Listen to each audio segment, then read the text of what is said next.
Hello there, and welcome to the CP7 podcast. My name's Palm, And I'm Andy. and together we are Rado Passion 7.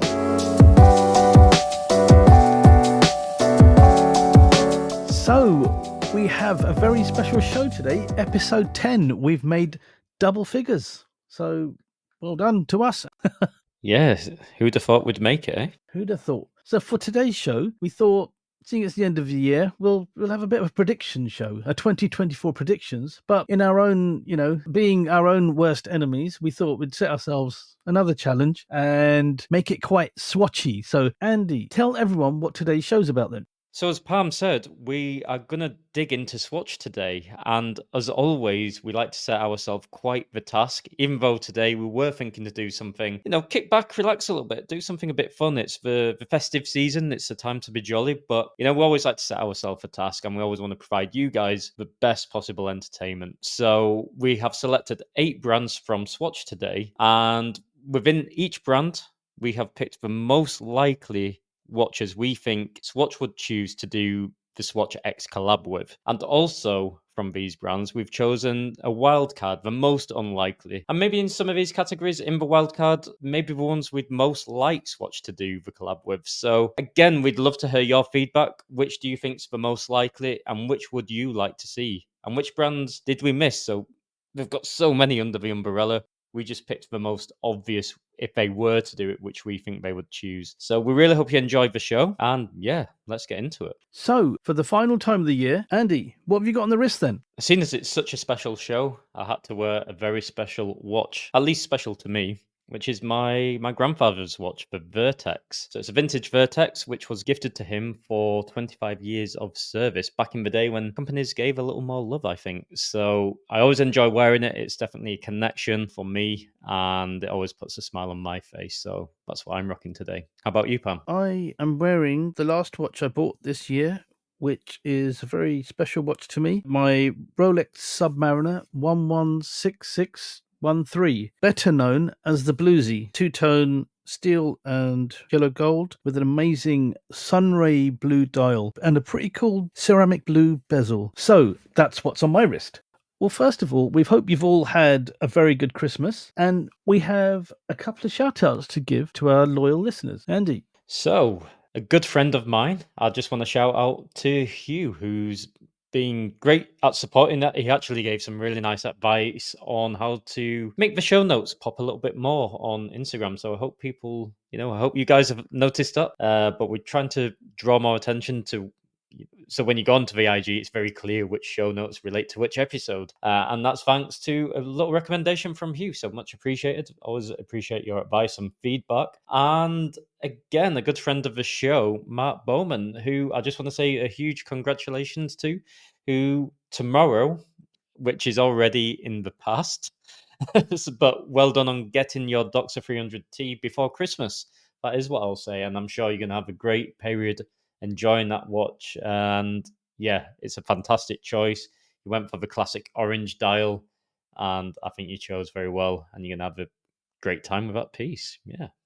So, Palm, who are your shout outs?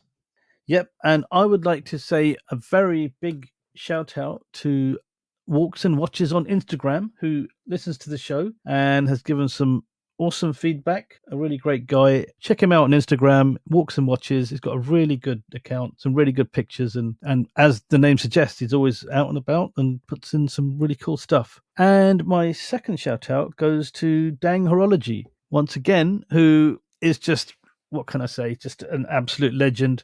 Always supporting, always giving feedback. And when we do start a community chat that Andy has touched on in previous shows, he'll definitely be one of the people who'd be in there. And if anyone else wants to join in, please let us know. Yeah, absolutely. So, as always, just before we dive into the show, remember, as highlighted, check out the show notes at chrono_passion_7 over at IG. This way, you can listen to what we're saying and also view the pictures and the descriptions we're given for the watches. So we believe it gives a more visual experience. So yeah, please check out the IG. Yep, check out our Instagram. It'll make the whole experience a lot better.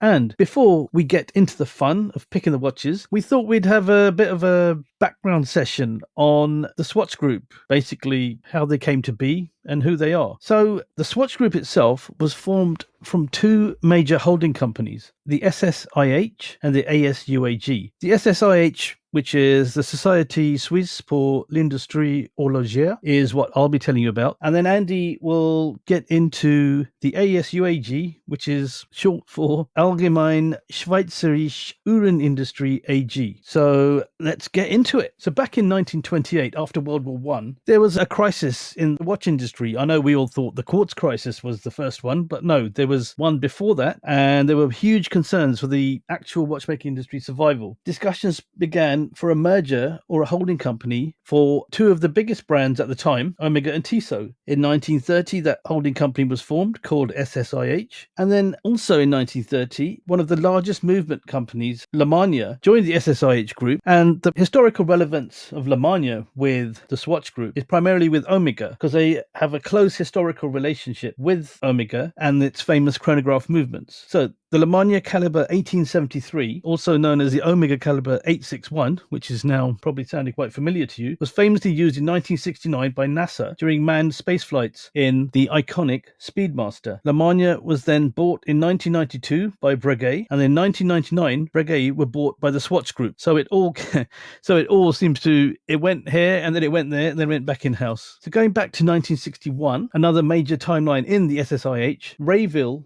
were bought, which is significant as they were the main company name used by Blancpain. After its original owner had passed away in the 1930s, Blancpain became Rayville, and the actual name Blancpain was used only for watches and for components. Therefore, this move actually brought Blancpain to the Swatch Group, quite a big brand in that group. Going forward 10 years, the quartz crisis then hit, and then SSIH revenues began to drop to critical levels where the industry again was hugely in trouble and the big boys were struggling. So in 1980, Nicholas Hayek, a management consultant, restructured the entire group. First, they sold Blancpain to Jean-Claude Biver and Jacques Piguet off the Frederick Piguet movement manufacturer, and then a restructure involving a merger with the other major industry player, ASUAG, was proposed. Andy, do you want to tell us a bit about ASUAG? Yeah, let's get into it. So I'm glad you did the pronunciation for ASUAG. Just the acronym's enough of a mouthful. But for us English speakers, to make it very easy, it actually translates to General Society of Swiss Horology. And that's a lot more easier for me to say, so I'm going to stick to that. So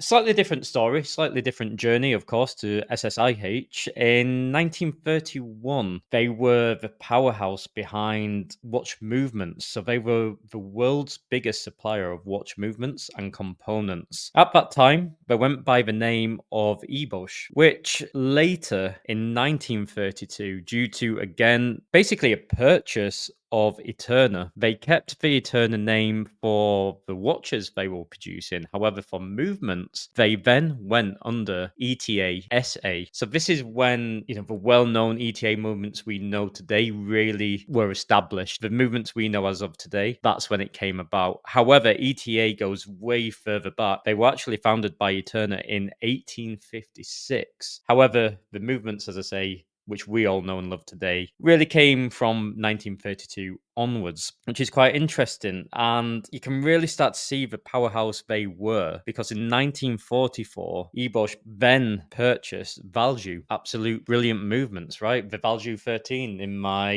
Zenith monopusher, the 7750, the most talked about, most well-known chronograph there is, right? They had ETA, they had Valjoux, ASUAG were the movement powerhouse, that key component. And you can see, as we're getting closer to this connection between the both groups, how much of a machine they would turn to be, right, to present date. However, just before we get there, in 1972, they decided once again, ASUAG, to basically make a holding company for all of the different brands they had. And that company went by General Watch Co. And the brands they had under that umbrella at that time were brands such as Longines, Hamilton, Rado, Certina, Eterna, Mido, and many, many more. So it's quite crazy to think all of these amazing brands already between both brands, right? Between both holding companies that had such a grip already in the industry. And of course, similar to what Pam was saying, the watch industry was hit hard, right? And this goes back to the Zenith episode, the previous episode. In 75, it was the heat of the quartz crisis when we were really going through difficult times for any mechanical watches. And unfortunately, that also brought ASU AG to the knees, basically. And, in 83,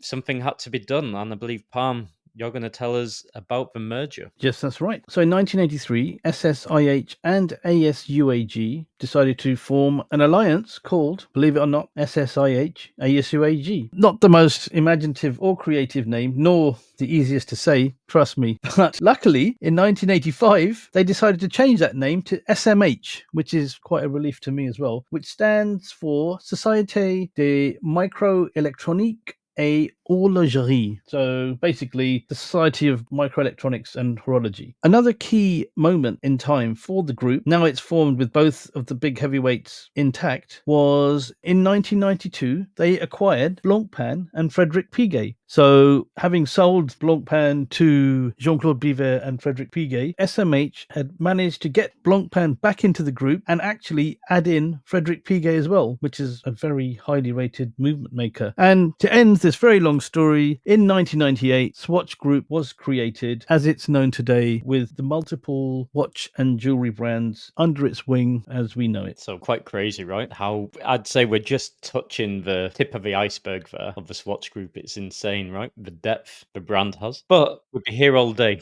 Yeah, we don't want to make the whole show about a history lesson. We just thought we'd take you on this journey. As we learn, we're going to share that with you.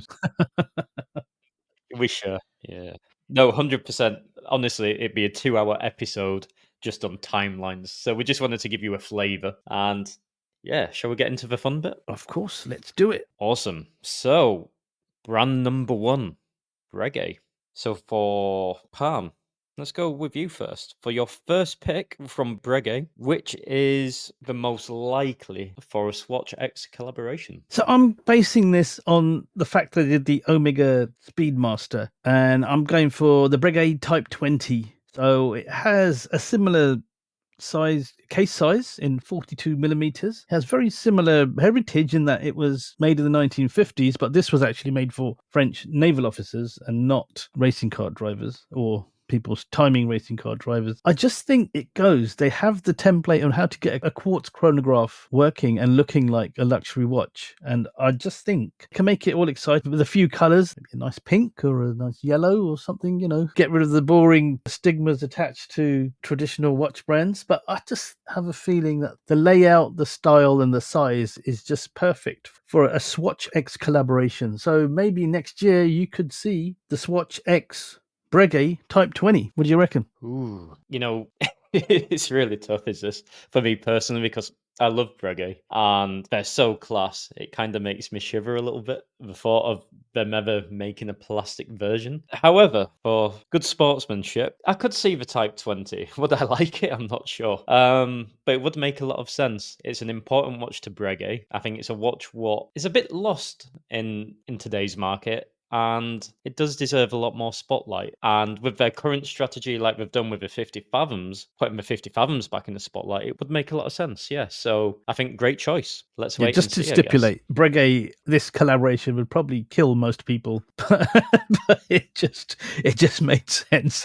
There's no way I'd want I would, ever think Breguet deserves a bioceramic version, but I just think it makes sense. It could make sense. It could be the one. That's all. Yeah, it's funny because you've got an itch for the Type 20, right? Yes. You're admiring it at the moment. Would you buy the collaboration if it ever existed? Only in pink. Yeah, good choice. Yeah, keep it classy. Orange, pink, yeah, turquoise, something like that. Yeah, Tiffany Neon. one. Yeah. Tiffany blue neon glow stick version. Glow stick bezel. So what's yours? What do you reckon? What are you saying is the most obvious? I've gone for the Marine in this case. And again, I think it's a watch what deserves a bit more love in the Breguet lineup. Hence why I think Swatch Group are kind of at the moment seeing which watches, which brands deserve a bit more revival, maybe a bit more spotlight. And the Marine, I've always admired. The classic Marine it was kind of between the, pardon the pun, like the classique or the classic Breguet range, but a little sporty. It had the crown guards, but it was still like white gold or yellow gold. Now, when you go to the modern 2023 Marines, they start to look a bit more modern. They look a bit more aggressive. They're on a rubber strap, and they start to have that. I don't know. I can kind of visualize that Swatch look to it. So if you check out, of course, in the show notes, you probably see what we mean here. But it's kind of got the integrated rubber bracelet going into the watch, and I could see it in a plastic form. Again, would I like to see it? Maybe not. And let's see. But it's got a really cool dial as well on the 2023. It's got almost got like an ocean wave to it, which I really like. And if they were ever to do this, with the Marine being introduced in 1990, in 2025, it would actually be the 25th anniversary for this watch. So would they do a 25th anniversary nod with a Swatch collab? I hope not. I just hope they make a killer Marine for Breguet. But yeah, what do you think, Pam? Do you think that's a good choice, or am I missing on that one? But I can see it. I can see it with the rubber strap, the case shape. It's just got, yeah, it could have that vibe. If I wanted to, I think we could do it. I can see from the case you've stated. I didn't think it before, but I can actually see it now. So even, I mean, you could mess around with the dial, do whatever Swatch want to do with the dial, funky it up a little bit. The rubber strap would, yeah, it would make sense. It could work. It could work. Yeah. Do we want it to work? Probably not. Probably not, but this is about predictions rather than what we want. We want. No, but I'd want it again. I'd want it in a nice mango orange, I think. Yeah. What color? So what colors? Right. So obviously we've got like a navy blue or deep ocean blue. I think a popping orange, a yellow. I could see a bright yellow. Yeah, yellow. Normally we do 4 or 5. Yeah. Purple would be quite fun. Purple would be good. They don't seem to. They seem to go for these similar palettes, don't they? The nice beige, a nice blue. Just a sort of royally blue, the one that everyone wants. Yeah, that is So true. yeah, what colours could they go? Yeah, a nice glow in the dark. And what would the theme be? Yeah, it's interesting because you can't just keep kicking the sea theme, right? It's because it's marine. So is it going to be inspired by different oceans? Ships, like the not the Titanic, but all ships are the same color, right? Yeah, not well. well. Just call it. You can just call it. Yeah, like that could be blue. Actually, no, we won't. We'll cut that bit out. Yes, we won't say the Titanic. I don't know. What else could you? What have you got? What are famous ships? Yeah, I can't say I'm a ship expert. Otherwise, I'm on the wrong podcast at least. But there's a career in a second podcast. Yeah. Yeah, ships. That ship may have sailed for you then, Andy. Yeah. Anyway, sorry. I don't know if we should keep half this stuff in. Yeah. These jokes are quite ship, aren't they? Keep that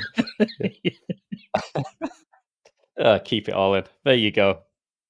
We don't cut everything out. So that leads us on to our wild card. And this if you thought the other two were... this is one that Andy and I are in complete agreement on as well as a wild card. A Swatch X Breguet Tradition, the ultimate beautiful dress watch with just artistry and detail and everything going on with it. And we think bioceramic is the way forward for this watch next year. Yeah.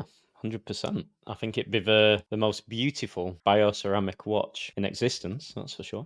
Imagine how difficult it would be, really. Like, I'm just trying to visualize it, because you've got the time, everything's floating, it's so three-dimensional, right? The dial. You've got your balance wheel in action. Is it going to be a plastic bioceramic battery wheel? Yeah, your battery. Yes, your battery instead of a balance you wheel. can see your battery with a power indicator on it. It'll move up and down. Cool. Well, down when it runs out. Yeah, it just goes down, right? A little LED display. Yeah, and the blued hands, that'd be easy. Just plastic blue hands. Job done. Pink or yellow or pink turquoise or yellow. Or a nice mango orange.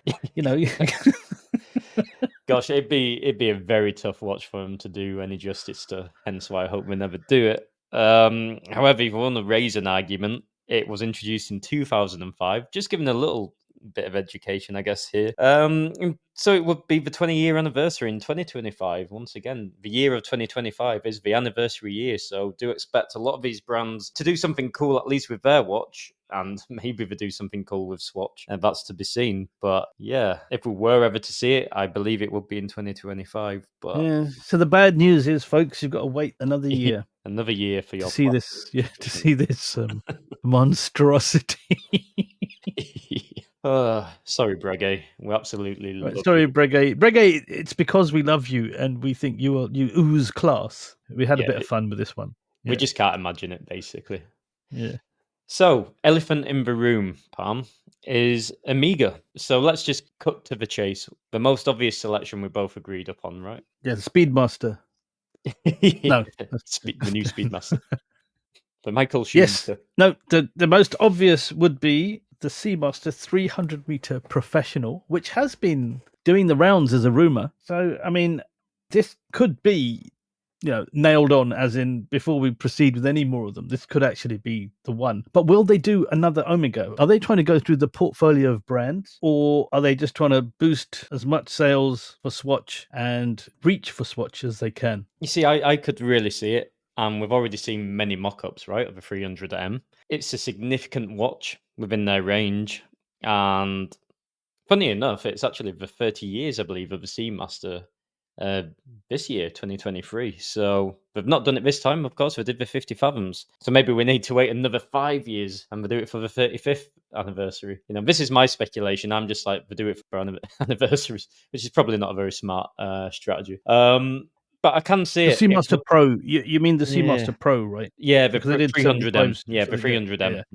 Yeah. Could I see it? I could see it. Yeah, I could definitely see it. And I think it would be a huge success, to be honest, because people were already expecting it. So it's just the tough reality Yeah. of And yeah. and I gotta be honest with you. Possibly this could be the only one I'd probably buy because it is such a cool watch. I mean, being an owner of a Seamaster Pro, the Great White, it's an awesome watch. It's just brilliant. I could see myself owning it. And actually, colors. What colors would you make this in? What would you? Okay, we've got to see. We've done ships. Yeah. We've had our ship jokes. What could you see as themes? What about exotic islands or something like this? Yeah. Maybe it can't be Oh, seas. Although, yeah, the most obvious would be seas, right? But yeah, an interesting one, I think. But yeah, James exotic Bond movies. ones. Well, I don't know. Ooh, now you may be onto something. Yeah, the Doctor No. The Yeah. Doctor No. Well, I That's mean, no go. yeah. The No Time to Die. Definitely could see that. Well, they've done that one then, but But yeah, then, I mean, you yeah, could do a maybe Swatch. maybe they would do the Swatch No Time to Die. Maybe they would do, the world is, not enough. Well, anyway, well, tell us in the comments what you think a good theme would be for a Seamaster Pro. I mean, we've had the oceans, we've done the ships, we've done planets. Yeah, it's tough, right? Because a lot of the watches within the various brands are, and the most obvious to us, are a lot of the dive watches. So you do start to think, will they run out of ideas for themes? But I very much doubt so. That we're not in the marketing team, luckily for Swatch. God, not after this. So We certainly we'll won't get be good after ideas. this show. Yeah. Yeah, we're not going to be promoted to the Swatch Group anytime soon, I don't think. Head of market.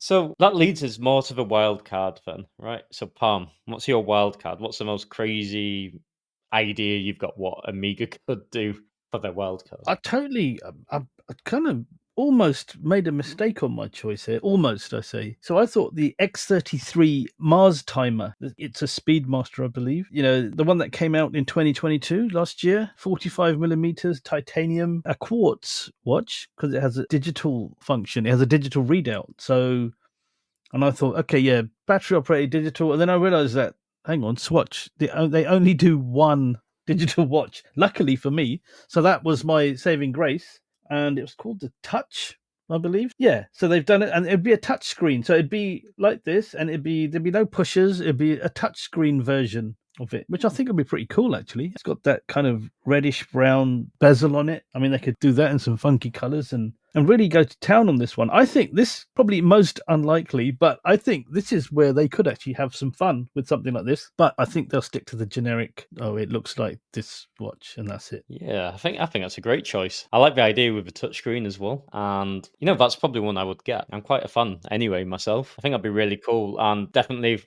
we can choose the theme this time. It'd definitely have some kind of Mars theme, maybe the various Explorer, the Mars rover, for example, and different. Yeah, I could see that.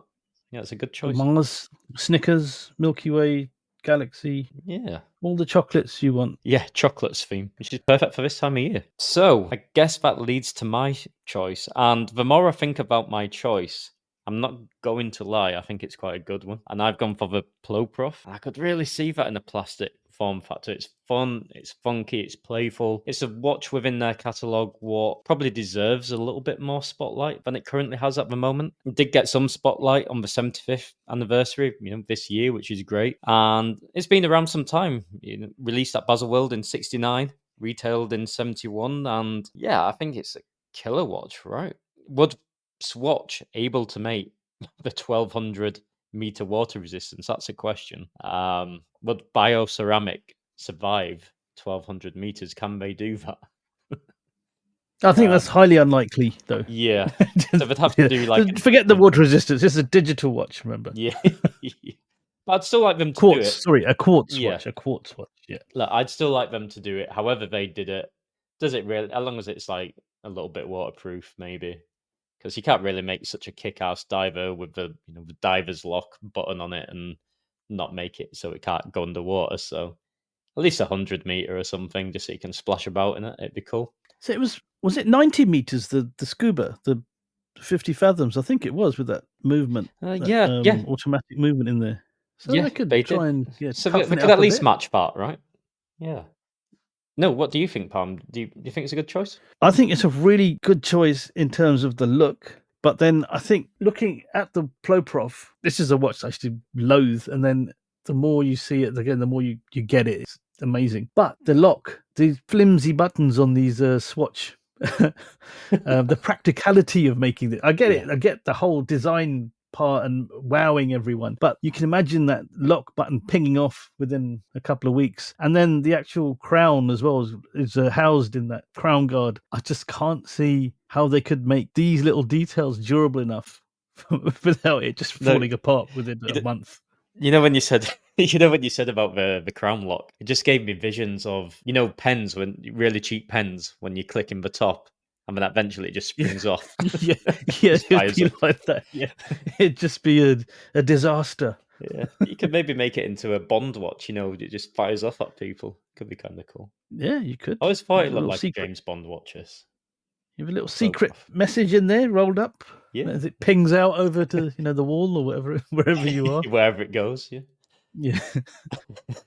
But I do. Yeah, the quality control be pretty tough on this one. But it'd be good to see. But again, that's my only concern with it, really. Yeah, I think it's valid. Absolutely. So the next brand, then, right? We're over to Blancpain, and I believe we aligned on the first choice, the most obvious choice, right? Which is the Air Command. So some interesting backstory. Pam, do you want to insight us? Okay. Yeah. Well, the Air Command is not the best known Blancpain watch, but I think you should check it out because it's a really good watch. I prefer this to the 50 Fathoms. I just think it's a really well made chronograph. So made in the 1950s originally, it is, as Blancpain claim, the most sought after military chronograph in its time. So there you go. That sounds quite impressive. And then this is the cool part. It was actually made for US Air Force pilots. Following on from the 50 Fathoms being taken in by the US Navy, the US Air Force also wanted a Blancpain who they trusted to make a fine and durable timepiece for them. So there's a lot going on with the heritage of this watch. And could Blancpain be thinking, hang on, we did the 50 Fathoms, but not many people know about this. We want to bring some visibility on this. We want to put the spotlight on this Air Command. Is it going to be possible? What do you reckon? I think it deserves it. And this is why I enjoy doing these shows so much and doing what we do, because we dig deeper into brands and we spot watches what maybe we've seen but not really paid attention to. And I think it's a gorgeous looking watch. It just perfectly balanced chronograph, great numerals, great legibility, ticks every single box you'd want. And such a high quality brand, you know, what we're all true fanatics really, really love. I really believe it would make sense for Swatch to do this, to highlight this watch, because I don't think many people know about it. Because it's always been the case, even 50 Fathoms, not many people knew about that watch apart from real enthusiasts. So I can see it with this as well. I think it does deserve that spotlight. And as you said, right, and we were discussing earlier, the rich history of it, the Navy history and the Air Force, and it, yeah, Blancpain goes way back, and yeah, I think it's a pretty cool story to sell, to be honest, with the Air Force. I think that's really cool. I'd like to see it. Yeah, I think it's a good choice. But what colours and what themes? Planes, American planes. The stealth bomber, you know, I don't know. I'm not a plane expert either, so sorry, I can't do a plane podcast either. F-15. What's what? What American? F-15, planes. F-12 is F-12 sounds like a cool plane. Yeah. But yeah, different. But they have loads of different. The thing is, they're all in camo, right? But then maybe you'd have a camo one. Maybe you'd have like a stealth black one. Yeah, I could see it. Or a clear one, like underwater, you can't see it. Like camo Yeah, underwater, almost a yeah, clear, water invisible. camo. Yeah, see-through one. Yeah, various different camos. And I think through the years, to be fair, the US military always do different kind of colors and gradients of their camouflage. So I guess they'd pick a theme per year. Yeah, you get a Yeah, desert one. You could get yeah. a snow Desert one. A bit like Storm, the Snowstorm. IWC. You know, the Yeah, IWC did those ceramic watches. You got this yeah. bioceramic Yeah, it'd be Blancpains. quite cool. I'm Yeah. visualize it now. You know, you've got the Arctic blast or something. You know, the jungle, Yeah. the Vietnam. You know, there's all these different ones. But definitely, yeah, if they could do something cool with it, I think. Yeah, I think that's a good choice. Let's see if they do it. Yeah, and with the Navy connections, the jellyfish, which is popular for Swatch in the 80s, the jellyfish they Yeah, called we're it. huge. Yeah. You could do like I was saying, a see-through one. Yeah, they could fashion something out of this to Yeah, I resemble think they that. could do it. Again, would hardcore fans love it? Probably not. Would it do well for Blancpain? I think it would. I think it would do well for them. It seems to, so far, every Swatch project, love it or hate it, it works, right? These collabs work. I think they've got to be very selective, though. They have to be very selective with what they do in order for it not to become like a bit of a gimmick now. Can't take that hype away, right? Yeah, they need to do something a little bit different, I think. I think that what we've decided here, maybe we've got that job in Swatch marketing team. Maybe we're back in the game. Yeah, Yeah, it's back like in the an running. interview. We're just listening right now, and yeah, we've got a few red crosses. I think we've got a few ticks now. We might have lost it on Omega or Breguet, but then we've pulled it back with Blancpain. Let's see if we can maintain it. So our wild card is not so wild, right? We've gone for the Bathyscaphe, right? And it puzzles me, this watch, a little bit, because it's like a watered down 50 fathoms. Yet it was introduced in 1956, so it's got some real heritage. It's got some real roots. But the reason it's a wild card is just, why would they do it? They've just, it's already a 50 fathoms variant. So here's a theory, because the Bathyscaphe is a smaller underwater vehicle, and this was made because it's smaller than the 50 Fathoms, is quite a large watch, and they made this as a smaller baby version, should we say? So maybe that's what they're going to do. They're going to make a smaller version of the scuba, the SCU, or something like that. Yeah, surely they have to do something else. They can't keep doing the same brand like they didn't with Amiga, right? So yeah. Yeah, well, it's highly unlikely, but we had to put something in here. This was the only one that seemed to Most wild come we could anywhere find. near, come anywhere close. Yeah. Well, on that bombshell, I think it's time to move to Glashütte Original. And again, Glashütte. we had a joint agreement for a change. So we went for the CQ as the most obvious. And I really believe it is. I don't know about you, Pam. When I think of the CQ, I almost see it as an iconic Glashütte Original these days.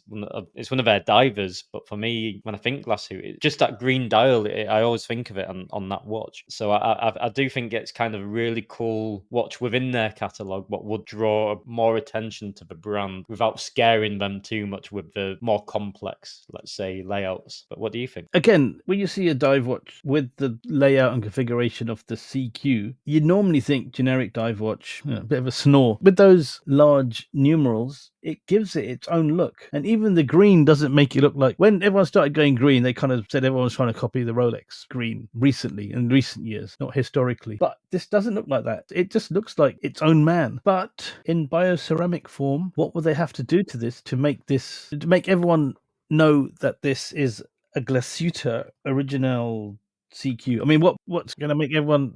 No, Yeah. they would have the challenge of making the bracelet. That's a start. So we've been nice so far. Most of our choices have been available on a rubber strap or on a NATO kind of strap. However, they'd have to buy a ceramic bracelet. That'd be a whole new level. That's a good But idea. That's yeah. it'd be That's interesting. Yeah, maybe they do a bio steel at some point, or maybe they do start to introduce. bio Yeah, titanium. like they might get more expensive. Maybe this is the long term plan of Swatch. They're gonna go into a bigger league. Bio rose Bio gold or rose something. gold, yeah, Yeah, like 2% rose gold. Yeah, the rest bio. the rest made of banana skins and apples. Yeah, Yeah, respect of yeah. yeah, Natural biodegradable resources. watch. We'll just leave it at natural resources. Going back to the Yeah, ship joke. Going yeah. natural resources. Uh, But yeah, it's possible. I think this could happen. Definitely. So then we've had to go for a wild card, and if we're going wild, we've got to go all out, right? So we've gone for the Pano Inverse, 42mm. It has crazy Geneva striping on there. Historically, it's a watch from 2008. It made its first appearance. Does it need some spotlighting? Probably not. It makes quite a statement if you're into Glashütte, and I think it's quite a popular watch within their collection, within the collectors, but I'd love to see them try and make this. It's crazy. Again, they'd have to put the battery where the balance wheel is again. And how would they do the Geneva stripes? Bioceramic stripes? What would you call it? Yeah, just applied Geneva stripe. Print them on 3D, 3D print. Yeah, you just stick them on. Have a base plate and just stick some stripes on. Glue some stripes on. This goes almost to the levels of the Breguet Tradition because it's almost got the same level of visible mechanics, but this just operates on a whole different level. Again, this would be interesting. I'd have a lot more respect for the Swatch X collaborations if they manage to pull this off in bioceramic. Yeah, because it shows some real thought and ingenuity going into it.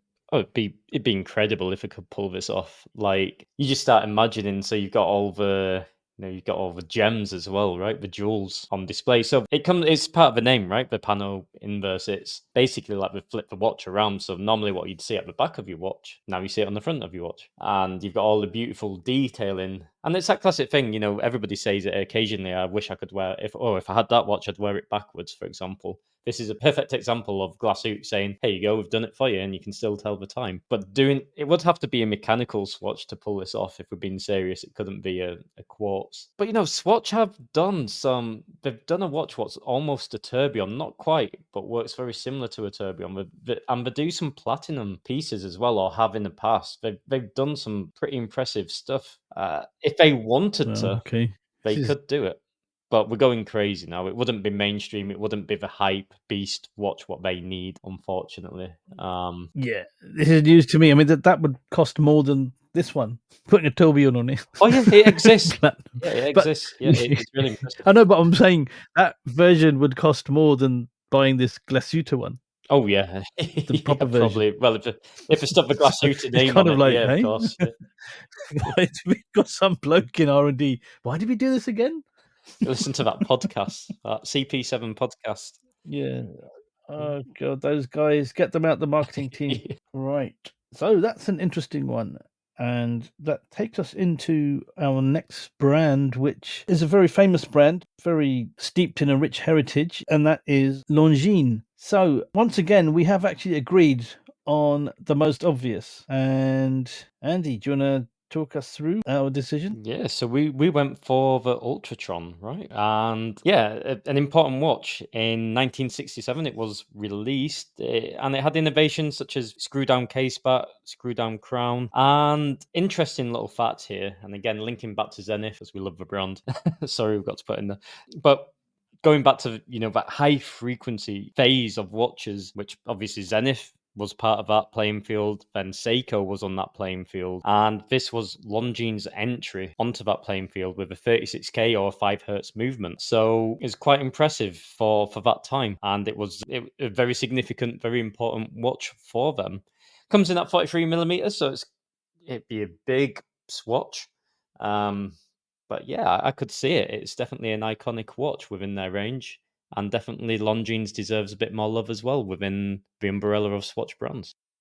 Yeah, so the Ultrachron is a very interesting choice. It probably is the no-brainer choice, because when you look through their watches, when I look through their watches, this is the one that pinged out as right. Okay, this is the Longines that to me needs more focus. This is the one that they could do something with. They could popularize it. They could bring it to more people's attention and maybe increase sales of it by doing a bioceramic or plastic version of it. It could hit the hype beast crowd. They could say, right, okay, the next one's Longines. Right, we're gonna get those, and then you could possibly get some enthusiasts who want to have a look at it. And the price point it's at isn't ridiculous. The 50 Fathoms, one criticism of that was it was not the kind of watch you could buy a £300 bioceramic version and then say, I like it so much, I'm going to go and buy the £15,000 steel version. But this actually would be cheaper than the Speedmaster, and sales doubled once the Moon Swatch came out. So I think you could have what could we call this? We could call this the Ultra Swatch or the Swatch Chron. This could be the Swatch Chron. Yeah, I could see that. And I think it'd be a fun case to work. It's almost like a cushion case, right? It's quite an interesting design. The bracelet's very cool as well, and they got vintage vibes and different coloured bezels, and they have a big hour hand, right? And that hour hand could be the play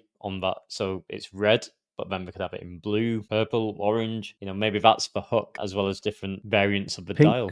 Yeah, I can see it. And pink, our favorite, of course. Yeah, can definitely see it. So, yeah, I think that's definitely a watch worthy of recognition within Longines' history and catalogue. Whether it's ever going to be a Swatch or not, maybe not. However, we're bringing it to your attention, our listeners, and go check it out. Anyway, it deserves a bit more love. However, wildcards. Palm, what did you go for? Wild cards. What did I go for? So I went for something that I've never seen before, and I just thought, wow, what is this? This is incredible. It's the Lingberg Anagel. Is that the right word? I'm not even sure how we say it properly. Anagel. I mean, this is a really impressive beast of a watch. It's primarily for navigation and for pilots. It's 47.5 millimeters, so it's a big watch, and there haven't been that many massive Swatch collab watches, so this could be the first. I mean, it's got very vintage vibes to it. It was created in 1931, and I think it's retained those looks as well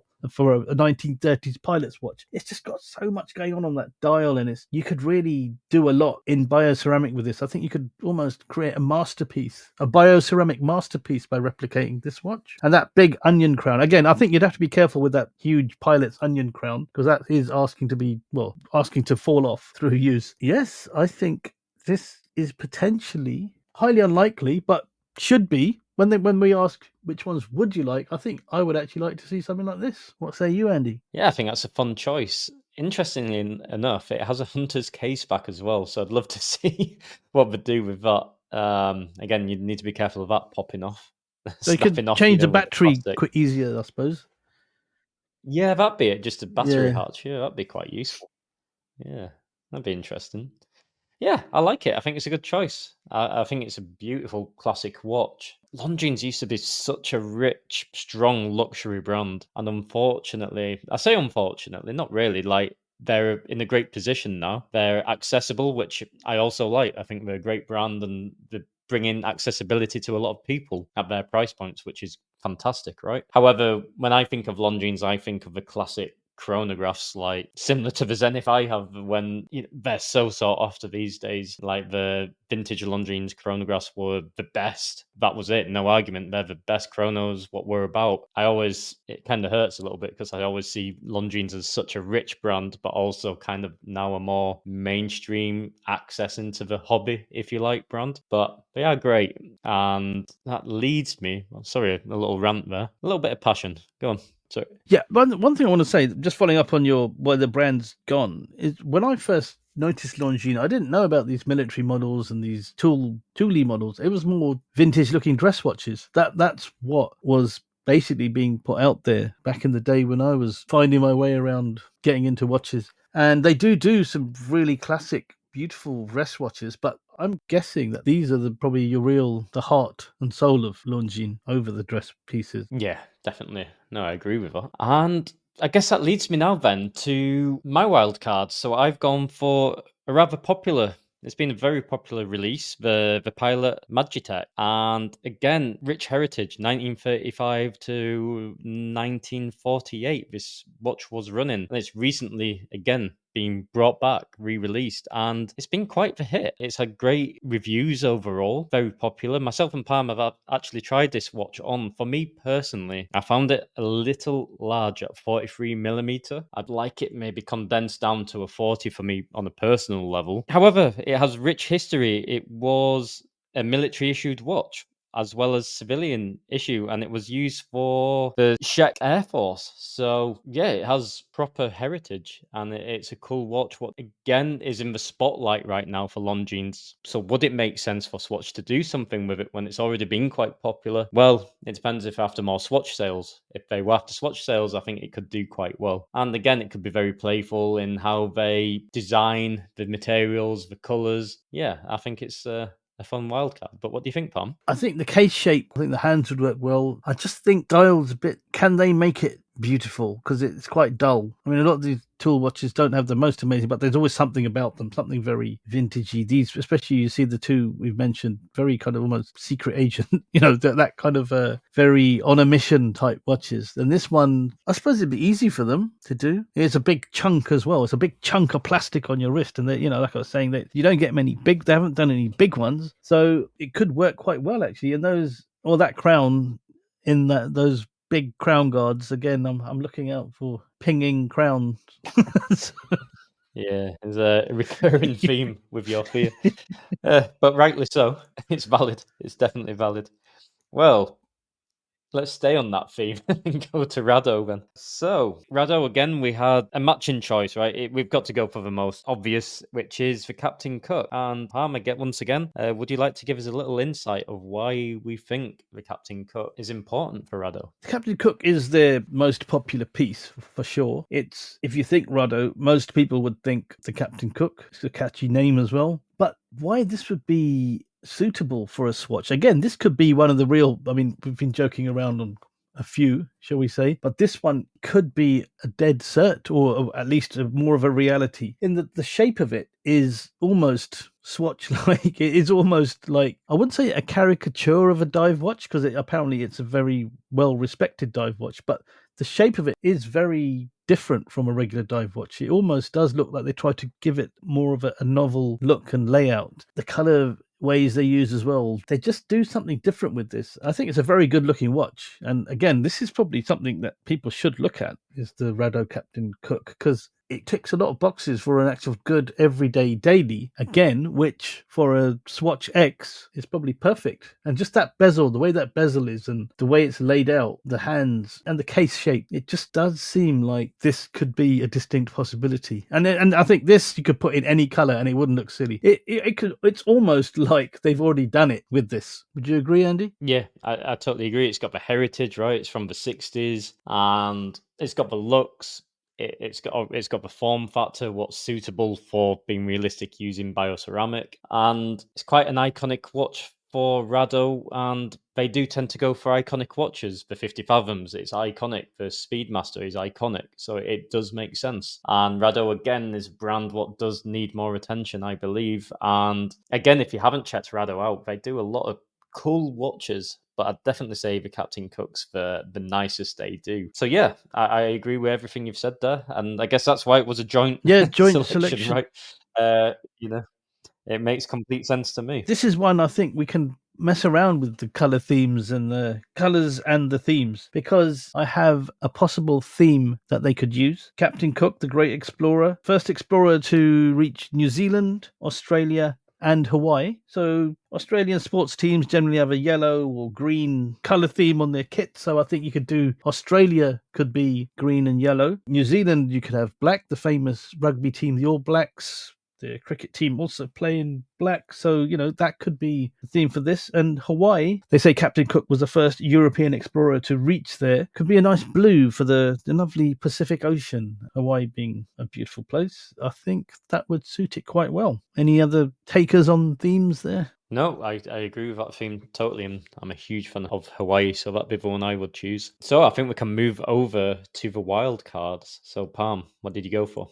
So my wild card, this watch actually makes me smile because it's just so weird, is the Rado Diastar. Now, they could do so much with this in plastic or bioceramic. It looks like a robot's head the actual shape of the case. I'm not sure what you'd. It's not cushion. It's not. Well, I don't know. Cushion's probably the closest you could. It's not tonneau. It's not a cushion. It's its own. It's a Diastar case. And the interesting thing about these, and why you could do it in bioceramic, is you'd have to make this the toughest bioceramic you've ever made. Is the Diastar was actually originally in 1962 the world's first scratch-proof watch. So it's gonna, it's got a lot to live up to if they do it in bioceramic, but it's just got such a bizarre shape and layout, and it could work. I think this could really work. I mean, there's a builder who worked for us who had one of these in gold with the diamond indices, and it was just so bad. Yet on him it just looked awesome, and I thought, well, that's what you could. That's a watch you could play around with. That's a watch you can have fun with, and that is probably the definition of a fun watch, right? Yeah, I think it's a great choice. It's funny, when you said the robot head, I don't know why I see like a diver's helmet. The old school The vintage deep sea dive divers. helmets. Like the big, the big deep sea divers with the big, it's got that shape to the helmet, Yeah, what we used to wear. Apart from it doesn't have the grid, that'd be a bit Cartier-esque yeah, then, yeah, a bit, like the yeah. Pasha. But but yeah, I can see it. It's a very funky, fresh looking watch, not to be taken too seriously, which is good for the Swatch theme. And I agree with you, it's kind of so bad it's good. So it's a guilty pleasure. It's a bit like Marmite. You taste a bit of Marmite, you're like, "No, I don't really like this," but then you find yourself eating more like Marmite Twiglets. They're so bad they're good. I don't know if that's a compliment to the watch or not, I think but it yeah, is. I can I'm sure certainly worse see has that. been said. Yeah, it's pretty fair. Yeah. So I went for a bit of a different wild card. I went for the True Square Open Heart, which is a relatively new watch. It's a 2020 watch. But what's interesting with this, it almost looks a bit Swatch-esque already. And it's actually ceramic. So to add the bio to it, it's not that hard. It's got almost a skeletonization to the dial, but not overly complex. So I think this could work. Does it need attention? Does it need that Swatch love and spotlight? Maybe not, but I could see it working. Like out of all of the watches we've been looking at, I could see that saying Swatch in the dial, and I'd be like, yeah, okay, it's a Swatch already, So that's why I chose it. It's already got a bit of a Swatch look to it. I'd say it's almost like a Santos. But then I don't want to upset any Santos fans because it's probably nothing like a real pure. Let's be real, right? A Santos is a Santos, but it has that vibe, right? It has that K shape at least to a point. But yeah, what do you think, Pam? Good choice or just too out there? I think they've released some new versions of this actually. They like their ceramics. Again, which Rado and bioceramic, loving ceramic, could be a match made in heaven. I get the Santos bit and the kind of Swatch DNA. I see an Apple Watch when I see this, but with a movement in it. Yeah. I can see them doing it, but I don't think it will be. I don't think it'll go viral because I don't think Rado will It's go not viral if they release you're not gonna this yeah. in a Swatch X form. Yeah. I totally agree. Yeah, you're not you're not gonna have You're not. dirty No. flippers all over this one, I don't think. All right, on that bombshell, then let's move to Certina then. And we made a joint decision once again because some are just so obvious, right? So in this case, for DSPH 200M, it's iconic of a brand, and I think at this stage, okay, we're having fun guessing Swatch predictions and just. A lot of these are really unrealistic. It's just for fun. But also, it's to bring attention to watches, what we think maybe you should know about, and some of the brands what are maybe a little forgotten, a little hidden away under Swatch's large, vast umbrella. So yeah, we do want to use this exercise to bring attention to the watches what we believe deserve it. And definitely in groups in Barcelona, and I believe Pam in some of your WhatsApp groups you're in, we're seeing more and more attention around Certina and the DSPH. And vintage, of course, my world's very much vintage, and probably in your world, it's the modern iteration of it. But it's a 60s watch. It's an important watch. And the really cool little story around this is in the 60s, it went to the Himalayas and it went 8K meters high in altitude, and it had no issue with pressure. It had no issue with temperature change, which was quite impressive for that time, for that era. And Certina was all about delivering reliability, robustness, performance, no nonsense. So Certina really are a true tool watch. And I believe they do deserve more attention. And to be honest, I think The SPH 200M would make a great spotlight Swatch watch. But Palm, what do you think? Yeah, I agree. These are getting a lot of focus, and there's getting a bit of a cult following now. Price point obviously being one of the factors, and also the design, and just they look like good, decent, honest watches. There's no frills, but there's something that you could buy and think and know, and you would know that this is a worthwhile purchase. Can I see it as a Swatch? I can, for the same reason the CQ and the Captain Cook, possibly maybe not the Captain Cook. Captain Cook kind of had that sort of funky design, but the same reason that the CQ could be made into one, I think this could quite easily follow suit on that. The price point, I think this is under £1,000. I'm not sure, probably about 600 or something like that. And to sell a £300 Swatch, would it be? It's probably the most obvious choice, I think, through looking at their catalogue. But the likelihood doesn't seem that high. But you can put it in some nice color ways. You can contrast the bezel markers and the triangle with the lume pip. You can make it look different and look funky and look more appealing to a younger crowd, which is what the Swatch X thing is pretty much trying to do, as well as raise brand awareness. So I think it's a decent choice. Again, some are challenging. These are good watches you'd buy if you want a dive watch and you want to go diving. But as a Swatch X, it's a tough one to pick. But it looks, yeah, it's, yeah. Yeah, it's maybe not the most realistic. Yeah, I didn't want to say that. But for watching its own right, to be honest, guys, so in euros, I think it's just over 1K. So I think in pounds, it's probably, just sitting under the 1K mark for the wealthier pounds, always above the euro, at least at the moment. But yeah, a cool watch. Check them out. Yeah, you don't need a Swatch version of this. Just check out this them watch. Out. Really cool. So our wild card. Yeah, check out this watch. You don't need the Swatch version.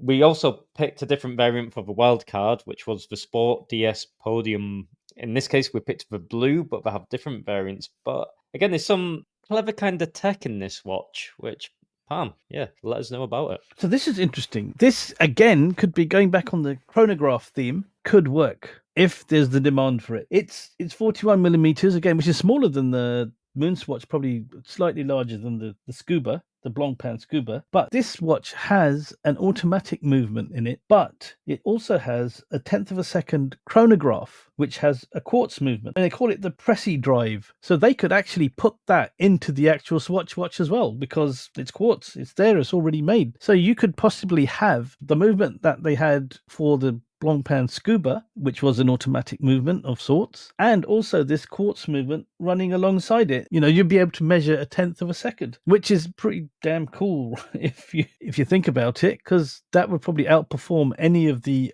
other collaborations that have been done so far, and probably outperform any of the ones we're mentioning today as well. So this is actually probably the best, possibly, and I think Andy, you'd agree on this, possibly the best one they could do. But again, due to brand awareness, and I'm not sure if there's the desire to push this one forward as much as other brands or watches, which is a real shame. But this should be the one they make. Yeah, I agree. It's just a fun, funky watch.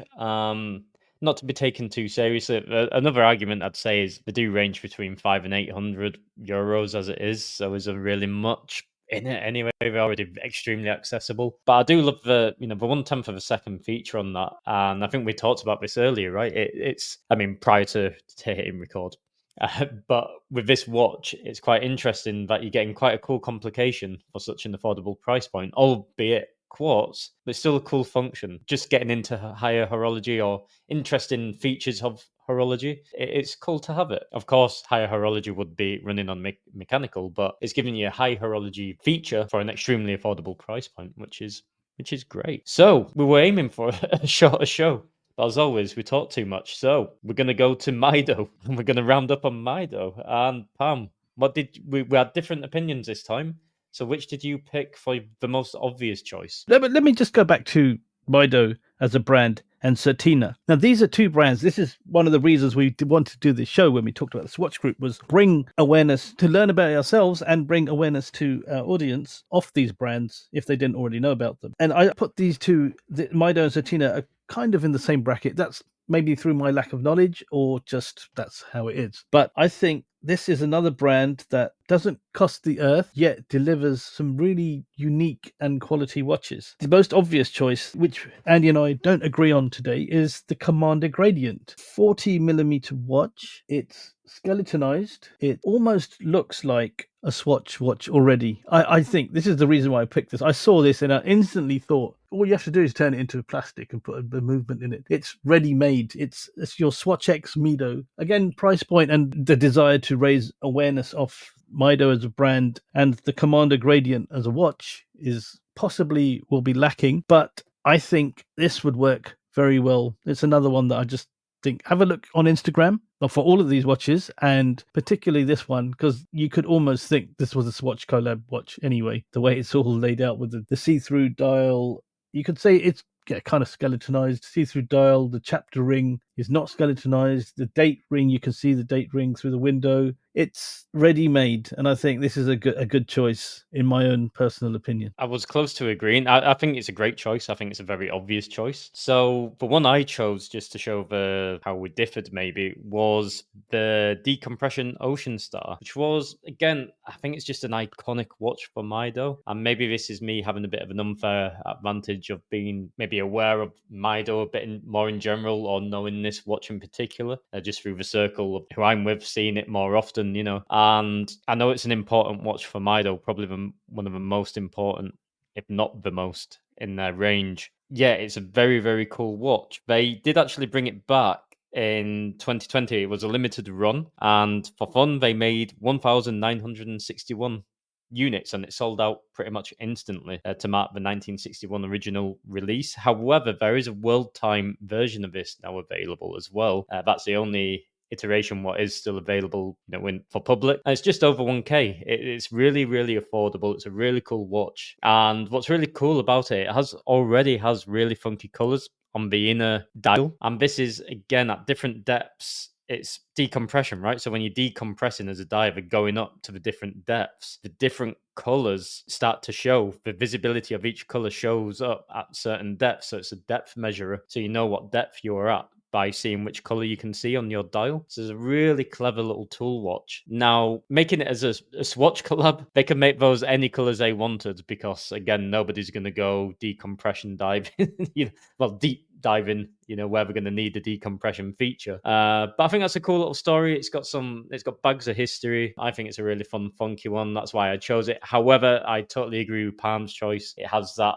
see-through look to it, where you can just see kind of that cheaper Swatch movement in there. I certainly think also a great choice. But let's get to our wild card then. We went for something, a little off the beaten track, I'd say. Yeah, just one thing before I say that. I just want to highlight Mido as a brand, which we didn't mention earlier, is a very long-running brand. It was actually created in 1918, which is pretty much straight after World War One. So this and Certina, these are proper heritage brands. I think we need to highlight that as well. These aren't just new brands that have been absorbed or bought quite early in their lifetimes by the Swatch Group. These are historical brands as well, which may have not caught the marketing hype like a lot of the others in the group. But that said, Totally agree. That said, my wild card was the Baroncelli Smiling Moon Gent. So this watch I chose because one, it's got the coolest name, the Baroncelli, but also this reminds me of, this is a much better version of there's a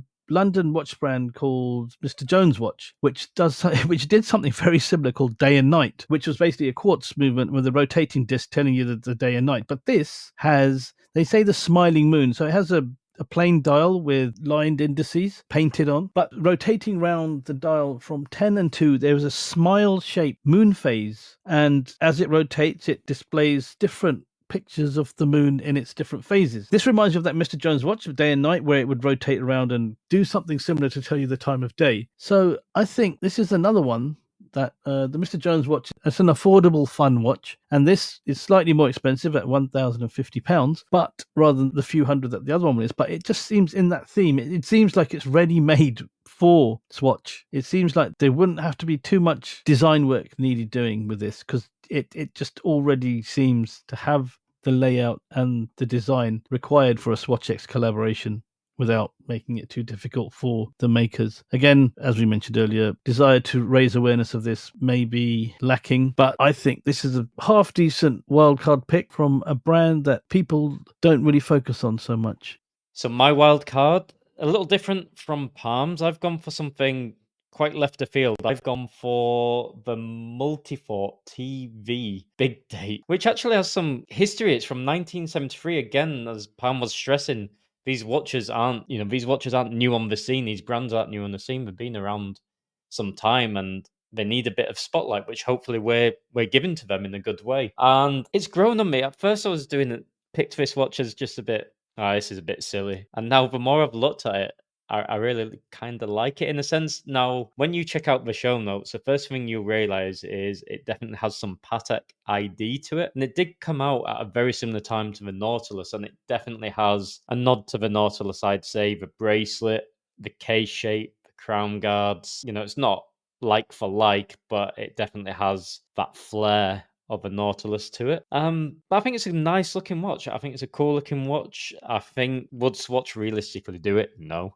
hence it's a wild card. But again, part of this exercise is just to bring attention to watches, what you may like within these collections. And if you're looking for that sport watch, that holy grail sport watch look, but for a lot of people that's not obtainable. But you want a brand what has heritage. You want a watch what's not just being brought out, what's just a clear rip-off, but something what came out around the similar time when those inspirations were around. Then I think this would be a great choice to maybe scratch at, look and itch a little bit. And I say, you wouldn't mistake it for a Patek, no chance. It does have its own look to it. It just has a little nod, I'd say, in the style IDs. But yeah, Pam, what do you think to this one? I think, yeah, you hit the nail on the head. I like the Big Date. It does look a very Nautilus, even the bracelet, you can see there's the center links are very Nautilus-esque, and the case shape looks like a ship portal. But that Big Date makes it look really cool. And that dial, I think is it a Fume dial on there? The green Fume, or it's a decent watch.